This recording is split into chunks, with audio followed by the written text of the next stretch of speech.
네, 여러분 안녕하세요. 오늘은 이제 캐나다에 있는 대학에 대해서 조금 설명도 드리면서 저에 대해서 조금 더 이제 설명을 해보려고 해요. 저는 사실 지금 박사과정을 하고 있긴 한데 캐나다에 온 지 지금 이민 8년 차예요. 그러면 이제 약간 생각하시기를 그러면 영어도 이미 좀 익숙하겠네 라고 생각할 수 있는데 제가 말씀드릴 수 있는 건 5년을 살든 10년을 살든 15년을 살든 20년을 살든 그거는 이제 각자 능력과 그리고 노력에 달려 있는 것 같기도 해요. 그리고 또 여기서 태어나신 분, 그리고 유년기 때 오신 분, 10대 오신 분, 20대 오신 분, 30대 오신 분, 40대 오신 분, 이게 다 약간 그 장벽 한계, 언어 장벽의 한계가 약간 다 다른 것 같아요. 근데 이제 저 같은 경우는 매일 정말 열심히 공부하고 하긴 했는데 처음에 온 거에 비해서는 정말 많이 들었어요. 그래서 생활이 불편하거나 이런 건 아니지만 또 학문은 또 다른 얘기 같아요. 이제 저희가 한국에 있을 때도 그냥 이렇게 저희가 생활에서 말하는 거랑 또 학교 그리고 뭐 대학원 뭐 박사과정에서 쓰는 언어는 굉장히 다르잖아요. 뭐 전문 서적에 나와 있는 언어는 또 다르고, 그래서 아무리 이제 어떤 언어 실력이 정말 좋다고 하더라도 그 학문 분야에 대한 어떤 그 단어들이나 전문 용어들을 모르면 또 이게 달라지는 것 같아요. 또 거기서 쓰는 어떤 그런 말들이 있잖아요. 수거들이라고 해야 될까요? 아무튼 근데 이제 이거를 다시 그러니까 하고 있는 거죠. 그리고 아무래도 아카데미아에 있다 보면 교수님들이나 학회에 계시는 그런 학자분들이 쓰시는 단어는 또 달라요. 그래서 또 이제 뭐 big words라 하죠. 되게 어려운 단어들을 이제 쓰시는 분들도 많이 계시고 하다 보니까 다시 시작하는 느낌으로 하는 것 같은데, 사실 또 이제 미국에서 박사하시는 분들은 굉장히 많은데, 이제 저는 캐나다에 살기 때문에 이제 캐나다에 있는 학교를 먼저 봤어요. 근데 미국하고 뭐 저희 나라만 해도 사실 대학이 굉장히 많은데 캐나다는 사실 대학이 정말 적어요. 너무 한정적이고 또 종합대학이라고 해서 모든 과를 다 가지고 있는 건 아닌 것 같아요. 그래서 저는 지금 현재 토론토에 살고 있는데 몬트리올까지 매주 통학을 하면서 지냈어요. 뭐 지금도 이제 또 새로운 학기에 또 그래야 되지만 몬트리올까지 거리가 차로 이제 하면은 저희 집에서 그러니까 시작을 해서 학교까지 도착을 한다고 했을 때 짧으면 6시간 반, 그리고 겨울에 뭐 눈 많을 때 뭐 10시간, 뭐 차가 캔슬되기도 하고 이제 그러더라고요. 사실 사람이 할 짓이냐 막 사람들은 이제 그러기도 하는데, 저는 이제 지난번 영상에도 말씀드렸다듯이 저는 굉장히 극외향인이에요. 그래서 물론 통학 자체가 힘들긴 하지만 이게 보통 사람들이 받는 스트레스만큼 스트레스를 받는 것 같진 않고, 오히려 저는 에너지를 쓸 수 있어서 이제 좋은 부분도 많더라고요. 어쨌든 저는 통학을 하는데, 그러니까 캐나다는, 그리고 그게 중요한 것 같아요.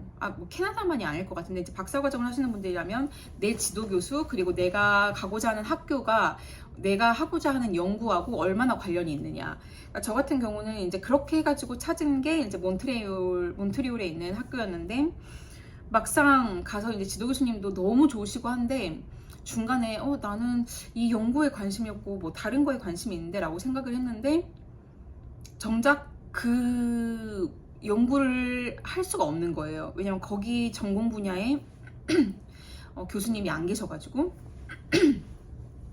죄송합니다. 어쨌든 그래서 결국에는 그냥 처음에 제가 입학했을 때 하기로 했던 논문을 연구를 쭉 하기로 했는데, 사실 저희가 박사과정 막 들어갈 때는 내가 어떤 연구를 하고 싶은지, 그리고 정말 이게 궁극적인 내 박사과정 학자로서의 어떤 아이덴티티가 될 만한 연구인지 그걸 사실 알기가 굉장히 어렵잖아요. 특히 이제 저 같은 경우는 석사를 하고 거의 10년이라는 시간을 지나고 박사과정을 간 거기 때문에 다시 이게 논문에 대한 어떤 그런 기억들이 많이 깜깜해졌던 것 같아요. 그래서 이제 그런 부분이 저는 조금 더 제가 생각을 해봤으면 좋지 않았을까. 그래서 저는 약간 과를 보고 갔는데, 사실 토론토에 있는 다른 대학들, 그러니까 제가 원하는 과가 아니어도 지원을 했다면 그 연구를 하셨던 연구 그 교수님들 밑에서 그런 비슷한 연구를 할 수 있지 않았을까 이런 생각도 들고 하는데, 저는 뭐 이런 게 제가 이제 계약하는 것 같지만 어쨌든 제가 가야 됐던 학교는 뭐 몬트리올이 아니었나 이런 생각을 해봅니다. 그래서 사실 막 그런 거에 대한 후회가 크게 있는 건 아니고 그냥 하나의 깨달음인 거죠. 그리고 또 캐나다 대학에 대해서 이제 또 아셔야 될 것들은 캐나다는 이제 학교도 별로 없지만, 제가 이제 학교가 없는 이유를 사실 생각을 해봤어요. 근데 땅 크기에 비해서 인구도 적을 뿐더러 또 뭐 higher education이라고 하죠. 그 고등교육에 대한 어떤 열망이 뭐 저희 나라 같이 막 있진 않은 것 같아요. 그래서 보통 전문대학도 많이 가시고 아니면 안 가시기도 하고, 대신 이제 본인의 뚜렷한 삶의 목표가 이제 있는 거겠죠. 그래서 박사 과정은 사실 나라에서 굉장히 많이 서포트를 해줘요. 그래서 외국인 분들도 풀 장학금을 받고 오시는 경우도 진짜 많고, 저희 학교 같은 경우는 대부분 풀 장학금을 외국인이어도 받고 오더라고요. 그리고 이제 저 같은 경우는 지금 영주권자인데, 저도 이제 풀 펀딩을 받고 또 국가 장학금도 지원을 해서 사실 너무 감사하게 받게 됐어요. 그러다 보니까 사실 뭐 생활비나 학비 걱정은 없이 이제 할 수 있는 거는 분명히 있는데, 그렇기 때문에 박사과정을 뽑을 때 정말 소수 정예로 뽑고, 내가 가고 싶다고 갈 수 있는 게 아니라 대학에서도 우리 학교에 도움될 만한 사람을 뽑는 것 같아요. 그러니까 뭐 이전에 경력이 어느 정도 있어야 되고 그런 것 같고, 물론 다른 대학교들, 뭐 미국에 있는 대학교들도 이제 많이 그러긴 할 거예요. 뭐 좋은 대학들 특히나.